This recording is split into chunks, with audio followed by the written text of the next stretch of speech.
Bismillahirrahmanirrahim. Assalamualaikum warahmatullahi wabarakatuh.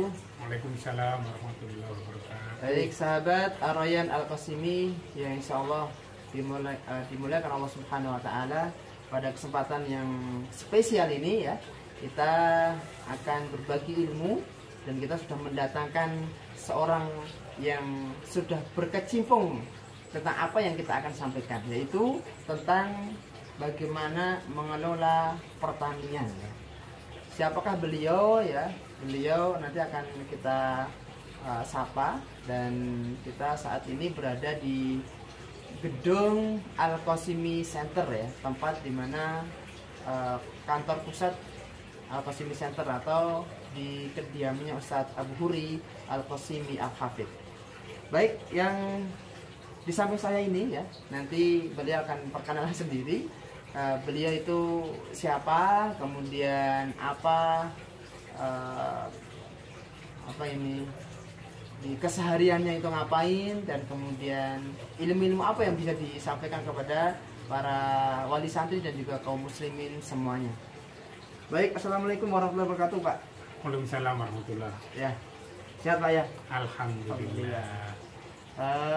Pak Catur ini ya, Ya. bisa perkenalan sedikit Pak? Ya.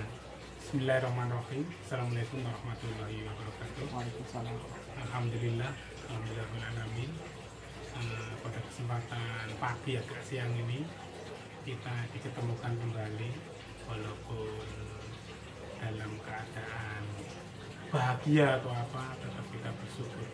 Karena kalau kita bersyukur, insya Allah akan menambah nikmat yang akan kita berikan. Dan di pagi hari ini perkenalkan, nama saya Catur Purwanto. Disiplin ilmunya apa? Kalau saya dulu memang pernah kuliah, tapi di teknik mesin, jauh dari pertanian.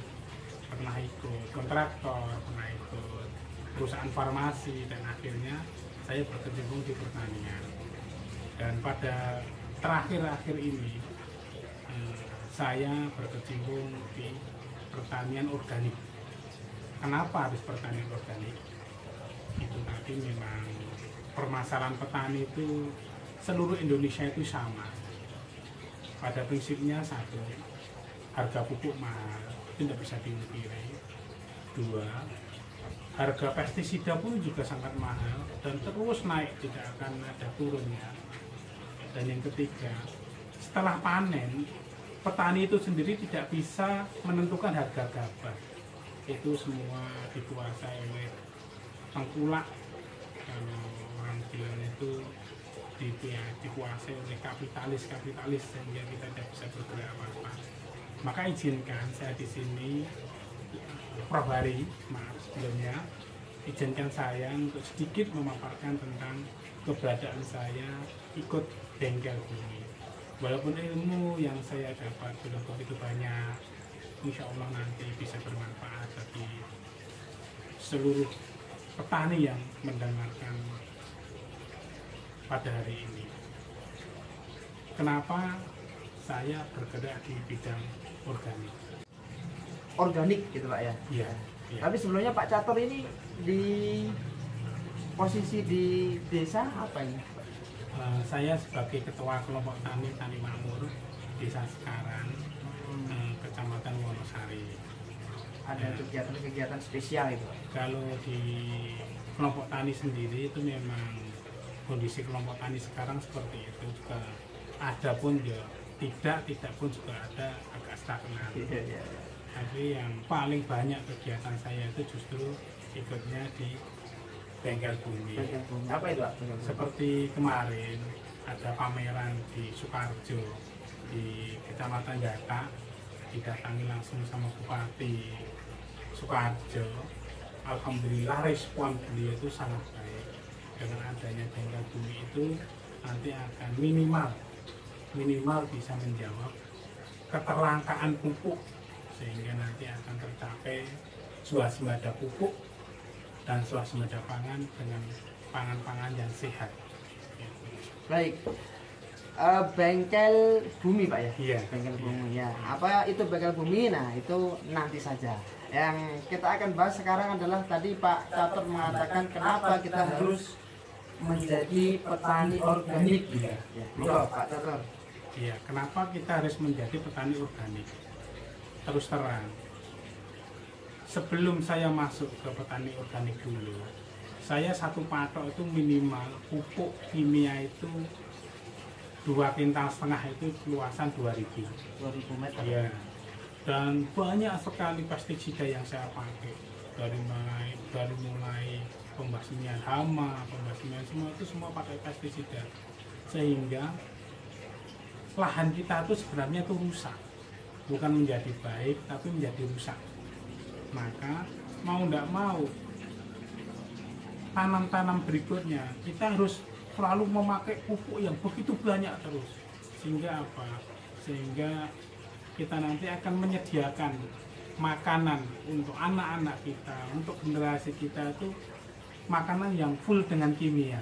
Kasihan mereka, sehingga mau tidak mau mari para petani itu kita beralih ke organik. Karena apa? Karena nanti dengan organik kita akan bisa mencetak generasi-generasi yang akan datang itu generasi sehat. Kenapa saya katakan generasi sehat? Karena kalau ada kimia, ada yang gitu-gituan, sehingga nanti akan memperlambat dari mulai daya tumbuh otak, oksigen yang ada di otak kita akan terlambat karena terbentuknya banyak kimia yang terjadi dalam makanan kita, minuman kita, sayur-sayuran kita, buah-buahan kita, itu semuanya full dengan kimia. Kasihan generasi yang akan datang. Minimal mari kita bersama-sama untuk memperbaiki generasi, walaupun lewat makanan, lewat minuman yang kita sediakan para petani, sehingga nanti kita akan mendapatkan generasi yang lebih baik daripada generasi yang akan datang, generasi sekarang. Pak Catur, Iya. bedanya apa antara kimia, Iya. petani kimia dan petani organik secara Iya. apa garis besar itu? Siap. Nah, sebenarnya kalau petani kimia itu memang full semuanya pakai kimia. Pakai kimia full ya? Sebenarnya tidak ada kata-kata petani kimia, petani organik itu tidak ada. Tidak ada. Cuma sekarang mau tidak mau kita harus beralih ke organik. Karena apa? Zaman dulu nenek moyang kita itu dengan satu patok lahan bisa nyekolahkan anak. Bisa anak itu sekolah sampai tinggi dengan 1-2 patok lahan yang digarap.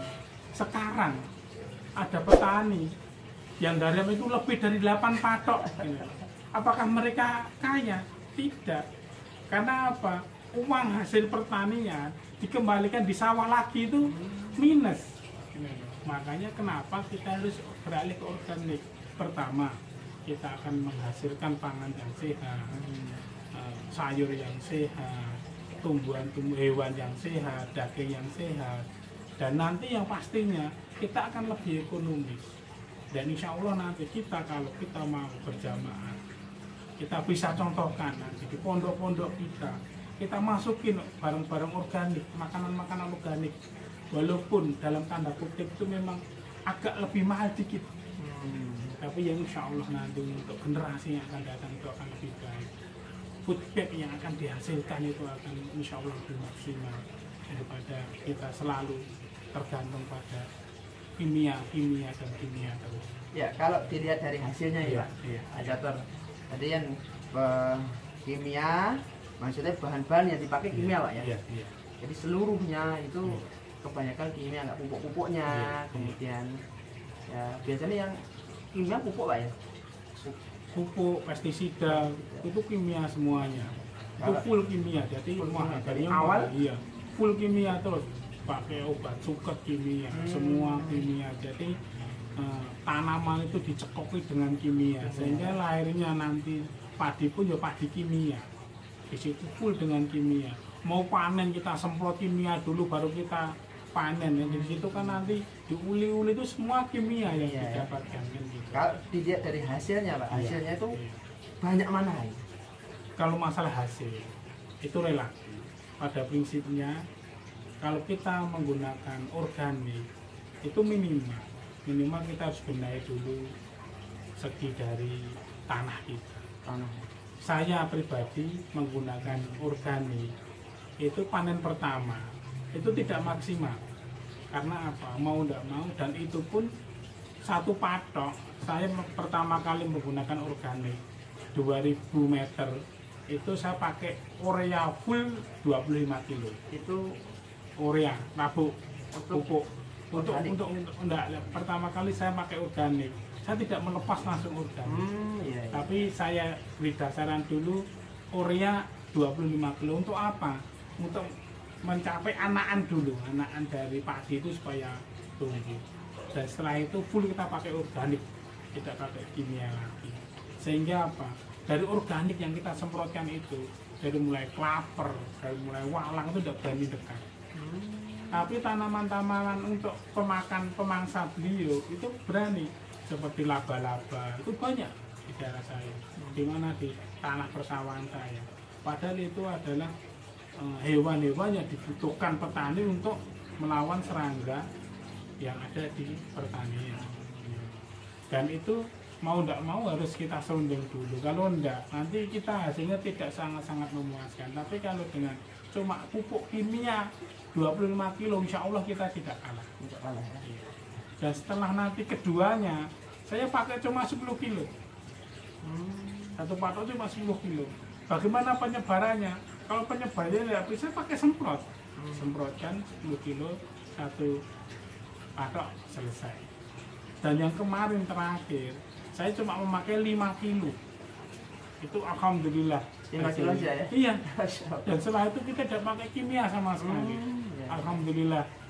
Besok bisa saya konsumsi dengan keluarga dengan enak karena apa itu benar-benar organik. Dan yang pasti rasanya itu lebih enak, lebih pulen, ada manisnya, ada gurihnya. Memang beda. Dan ketahanan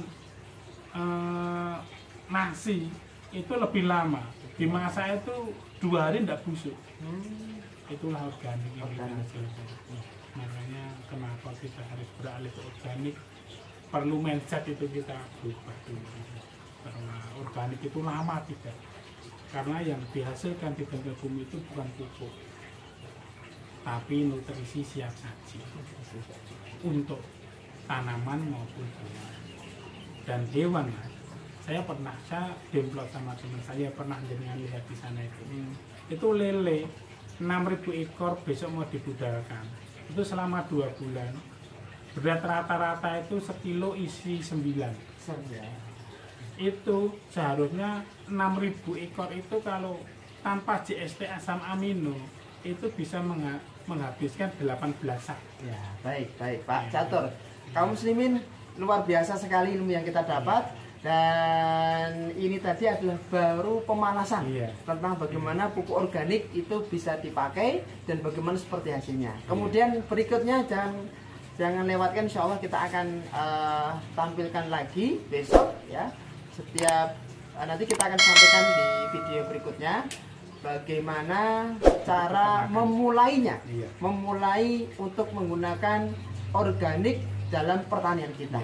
Begitu Pak Catur untuk hari ini. Insya Allah kita akan lanjutkan di episode yang akan datang ya. Tetap di channel Ar-Rayyan Al-Qasimi. Demikian Pak Catur, kita tutup. Assalamualaikum warahmatullahi wabarakatuh.